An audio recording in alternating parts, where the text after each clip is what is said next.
यह कहानी सिर्फ एक कहानी नहीं है, आज के समाज की सच्चाई है। आइए जानते हैं कैसे एक गरीब और मजबूर परिवार की लड़की को कंपनी के बॉस ने अपनी हवस का शिकार बनाया। पूजा गरीब परिवार की लड़की थी। वह जवान, चालाक और मेहनती थी। उसके पिता एक छोटे व्यापारी थे जिनका धंधा धीरे धीरे घाटे में जाने लगा था और उम्र भी ढलती जा रही थी। वह बहुत ईमानदार आदमी थे। मां घर संभालती थी और पूजा पर जिम्मेदारियों का बोझ भी आ गया था। उसने ग्रेजुएशन पूरी की थी और अब वह किसी अच्छी कंपनी में नौकरी पाना चाहती थी ताकि घर की आर्थिक मदद कर सके। पढ़ाई में वह हमेशा अच्छी रही थी, लेकिन जब असल दुनिया में कदम रखा तो उसे समझ आया कि डिग्री होना ही काफी नहीं होता, बल्कि कई बार भाग्य और हालात भी बहुत कुछ तय कर देते हैं। पूजा का सपना था कि वह अपने माता पिता का सहारा बने, अपने छोटे भाई की पढ़ाई का खर्चा उठा सके और अपनी मां को उन तकलीफों से बचा सके जो हर महीने घर के बजट को संभालते समय झेलनी पड़ती थी। इसी उम्मीद के साथ उसने कुछ करने की ठानी, लेकिन कई जगह इंटरव्यू देने के बाद भी उसे सफलता नहीं मिल रही थी। कभी कहा जाता कि अनुभव की कमी है, कभी कहा जाता कि फिलहाल जगह खाली नहीं है। पूजा हर बार मायूस होकर लौटती, लेकिन उसने हार मानना कभी नहीं सीखा था। एक दिन उसे अखबार में एक बड़ी कंपनी का विज्ञापन दिखा जिसमें फ्रंट ऑफिस असिस्टेंट के लिए वैकेंसी थी। काम वही था जो पूजा चाहती थी, ऑफिस संभालना, फाइलों का ध्यान रखना, फोन कॉल्स रिसीव करना और मैनेजमेंट की मदद करना। तनख्वाह भी ठीक ठाक थी और सबसे बड़ी बात यह कि कंपनी शहर के बड़े इलाके में थी, जहां नौकरी मिलने का मतलब सम्मान और आगे बढ़ने का रास्ता भी खुलना था। पूजा ने बिना समय गंवाए उस कंपनी में आवेदन किया। कुछ दिनों बाद उसे इंटरव्यू के लिए बुलावा आ गया। वह बहुत खुश हुई और तैयारी में लग गई। जिस दिन इंटरव्यू था, पूजा ने साफ सुथरे कपड़े पहने, रिज्यूमे संभाला और कंपनी पहुंची। ऑफिस बहुत बड़ा था, बाहर से देखकर ही लगता था कि यह कोई नामी जगह है।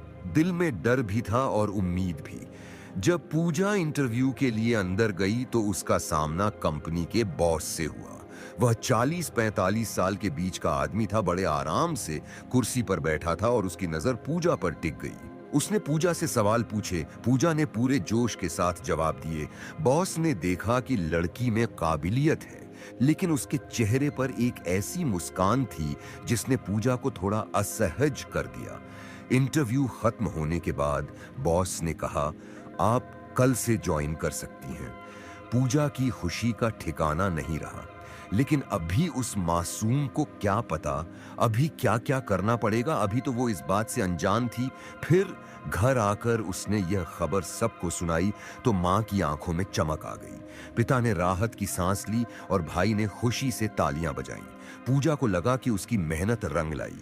अगले दिन से उसने कंपनी ज्वाइन कर ली। शुरुआती कुछ दिन बहुत अच्छे गुजरे।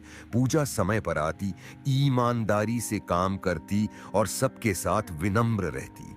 सहकर्मी भी उसकी तारीफ करते कि वह बहुत मेहनती और ईमानदार है। लेकिन धीरे धीरे उसे महसूस होने लगा कि बॉस की नजरें उस पर कुछ ज्यादा ही टिकी रहती हैं। वह बहाने से पूजा को अपने केबिन में बुलाता, कभी कहता कि फाइल दिखाओ, कभी कहता कि किसी प्रोजेक्ट पर चर्चा करनी है। शुरू शुरू में पूजा ने इसे सामान्य समझा, लेकिन धीरे धीरे उसे एहसास हुआ कि बॉस का इरादा सही नहीं है। कई बार वह बात करते करते पूजा के बहुत पास आ जा, उसकी तारीफ इस तरह करता कि पूजा को अजीब लगे। पूजा हर बार बहाना बनाकर बच निकलती, लेकिन उसे डर भी लगने लगा था। एक दिन बॉस ने पूजा से कहा, तुम्हारा काम अच्छा है, लेकिन अगर तुम वाकई यहां टिकना चाहती हो और जल्दी तरक्की चाहती हो तो तुम्हें थोड़ा और समझदार बनना पड़ेगा। पूजा को उसकी बात का मतलब समझ आ गया। उसने साफ शब्दों में मना कर दिया और कहा कि उसे सिर्फ काम से मतलब है। बॉस मुस्कुराया और बोला, ठीक है, जैसा तुम चाहो, लेकिन याद रखना यहां टिकने के लिए मेरे साथ अच्छे रिश्ते जरूरी हैं। पूजा बहुत डर गई, लेकिन उसने ठान लिया कि वह किसी भी हाल में झुकेगी नहीं। दिन बीतते गए और बॉस की हरकतें बढ़ती गईं। वह अक्सर बहाने से पूजा को देर तक रोकता, उसे असहज बातें सुनाता और कभी-कभी छूने की कोशिश भी करता। पूजा ने यह सब सहन करना शुरू किया क्योंकि उसे नौकरी की जरूरत थी। घर का खर्च उसी की तनख्वाह से चलने लगा था और अगर वह नौकरी छोड़ देती तो घर फिर से तंगी में आ जाता। कई बार पूजा ने सोचा कि वह माँ बाप को बता दे, लेकिन फिर उसने सोचा कि वे टूट जाएंगे। पापा की तबीयत पहले ही ठीक नहीं रहती थी और माँ बहुत संवेदनशील थी। पूजा ने अपने दर्द को छुपाना सीखा। वह बाहर से हंसती मुस्कुराती लेकिन अंदर ही अंदर टूटती जा रही थी। एक दिन सहकर्मी रश्मि ने पूजा को रोते हुए देखा। उसने पूछा कि क्या हुआ, लेकिन पूजा ने कुछ नहीं बताया।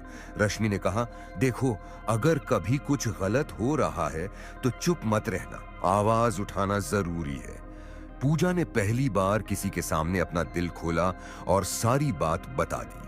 रश्मि ने उसे समझाया कि डरने की जरूरत नहीं है, कानून उसके साथ है और ऑफिस में भी कुछ लोग उसके साथ खड़े होंगे। पूजा की हिम्मत बात गई। फिर उस दिन के बाद पूजा ने ठान लिया कि अब वह चुप नहीं रहेगी। उसने सबूत इकट्ठा करना शुरू किया। जब बॉस उसे गंदी बातें कहता तो वह मोबाइल पर रिकॉर्ड करने लगी। जब वह छूने की कोशिश करता तो उसने चुपके से वीडियो बना लिया। कुछ ही दिनों में पूजा के पास इतने सबूत कि वह किसी भी अदालत में खड़ी हो सकती थी। एक दिन बॉस ने हद कर दी। उसने पूजा को अपने केबिन में बुलाया और कहा कि अगर वह उसके साथ निजी रिश्ता नहीं बनाएगी तो वह उसे नौकरी से निकाल देगा। पूजा ने उस समय डटकर कहा, आप मुझे निकाल सकते हैं, लेकिन मैं आपकी गुलामी कभी नहीं करूंगी। बॉस गुस्से से लाल हो गया और चिल्लाने लगा। पूजा ने तुरंत अपना फोन निकाला और रिकॉर्डिंग उसके सामने चला दी। बॉस का चेहरा उतर गया। अगले ही दिन पूजा ने कंपनी के ह्यूमन रिसोर्स डिपार्टमेंट में शिकायत दर्ज कराई और साथ ही महिला आयोग में भी केस दायर कर दिया।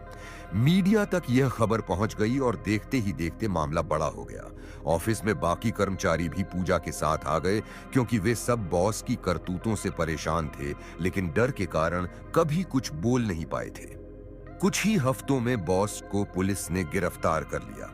कंपनी की साख पर भी बुरा असर पड़ा और मालिकों ने साफ कर दिया कि अब इस तरह की घटनाओं को बर्दाश्त नहीं किया जाएगा।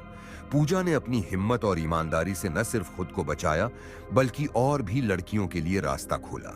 आज पूजा उसी कंपनी में सीनियर पद पर काम कर रही थी। उसकी मेहनत और ईमानदारी ने उसे वहां तक पहुंचाया जहां पहुंचना उसका सपना था। समाज में लोग उसकी मिसाल देते थे कि कैसे एक लड़की ने अपने आत्मसम्मान और साहस से बुराई को हराया। पूजा की कहानी हर उस लड़की के लिए प्रेरणा बन गई जो कभी डर और मजबूरी के कारण चुप रह जाती है। पूजा जानती थी कि सफर आसान नहीं था, लेकिन अब वह हर मुश्किल का सामना करने को तैयार थी। उसने साबित कर दिया कि औरत कमजोर नहीं होती, बस जरूरत है अपने अंदर की ताकत को पहचानने की। अगर आप ऐसे ही वीडियो देखना चाहते हैं तो आप हमारे चैनल को सब्सक्राइब जरूर करें। धन्यवाद।